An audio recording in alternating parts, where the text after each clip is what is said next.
wabarakatuh anak-anak Miss. Bertemu lagi dengan Miss Meti. Apa kabar semuanya? Miss harapkan anak-anaknya dalam keadaan sehat dan selalu semangat. Nah, hari ini Miss akan membantu kalian untuk mempelajari salah satu materi yang ada di dalam ilmu pengetahuan alam. Nah, hari ini kita akan belajar tentang sistem respirasi atau sistem pernafasan. Ini merupakan salah satu sistem yang ada di dalam tubuh manusia. Hari ini kita akan belajar tentang respirasi manusia, sistem respirasi manusia. Nah, seperti yang kita ketahui juga bahwa salah satu ciri dari makhluk hidup adalah bernafas. Nah, apa yang harus kamu ketahui dari sistem respirasi ini? Yang harus kamu pahami dalam sistem respirasi ini adalah yang pertama, kamu harus tahu apa itu bernafas dan apa tujuannya. Yang kedua, kamu harus paham apa-apa saja alat pernafasan pada manusia. Dan yang ketiga, nanti kita akan bahas tentang proses pernafasan pada manusia. Nah, kita bahas ya satu persatu. Bernafas adalah proses mengambil oksigen dari udara dan mengeluarkan karbon dioksida. Nah, tujuan dari bernafas adalah untuk mendapatkan energi. Jadi ketika kita respirasi, tujuan akhirnya adalah untuk mendapatkan energi. Alat pernapasan manusia. Alat pernapasan manusia ada hidung, ada faring, laring, trakea, bronkus, bronkiolus, dan alveoli.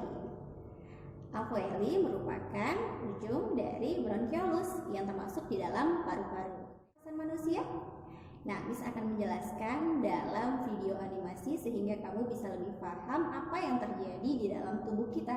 Karena yang berfungsi adalah organ-organ dalam tubuh kita.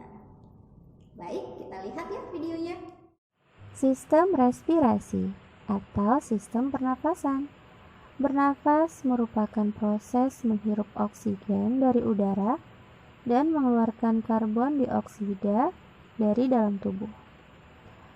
Organ yang paling penting dalam proses pernafasan ini adalah paru-paru.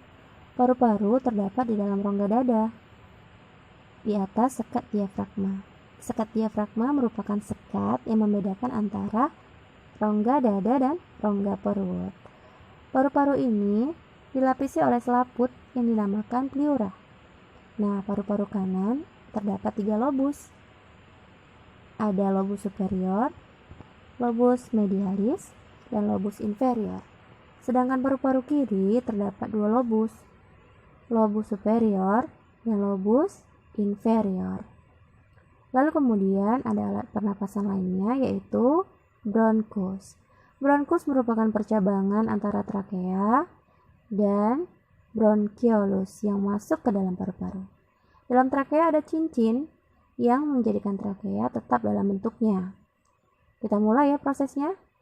Udara masuk melalui rongga hidung dan di situ akan ada penyaringan dan udara dilembabkan serta disamakan suhunya dengan suhu tubuh.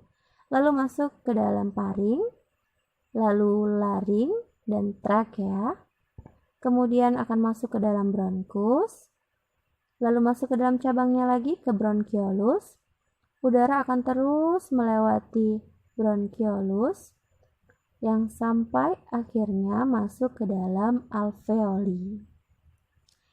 Di dalam alveoli ini banyak sekali pembuluh kapiler dan disitulah terjadi pertukaran gas oksigen dengan karbon dioksida. Ada ruang-ruang di dalam alveoli.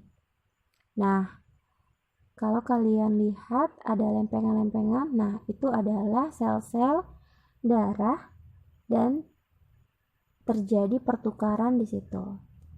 Oksigen akan keluar dari alveoli, lalu kemudian akan menempel ke dalam sel-sel darah. Sehingga sel-sel darah yang awalnya berwarna keunguan itu akan berubah menjadi warna kemerahan, akan berubah menjadi merah. Sedangkan bulatan-bulatan yang masuk ke dalam alveoli itu adalah karbon dioksida. Nah, disitulah terjadi pertukaran karbon dioksida dan oksigen terjadi di dalam alveoli. Kemudian karbon dioksida ini akan masuk lagi melewati bronkiolus, terus berjalan hingga ke bronkus, cabang besar dari bronkiolus. Nah, lalu akan naik lagi lewati trakea, laring, faring, dan kemudian rongga hidung, lalu akan dikeluarkan ke luar tubuh. Nah, proses menghirup udara ini disebut dengan inspirasi. Di saat itu, inspirasi.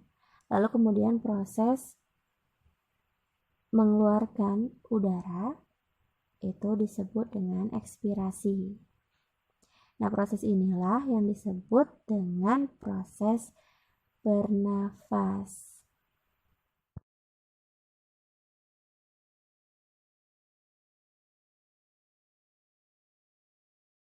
Gimana? Tadi sudah paham kan? Nah, sekarang kamu sudah tahu apa itu bernafas, apa tujuannya, apa-apa saja alat pernafasan kita, dan bagaimana proses pernafasan kita. Nah, sekian dulu materi dari Miss. Assalamualaikum warahmatullahi wabarakatuh.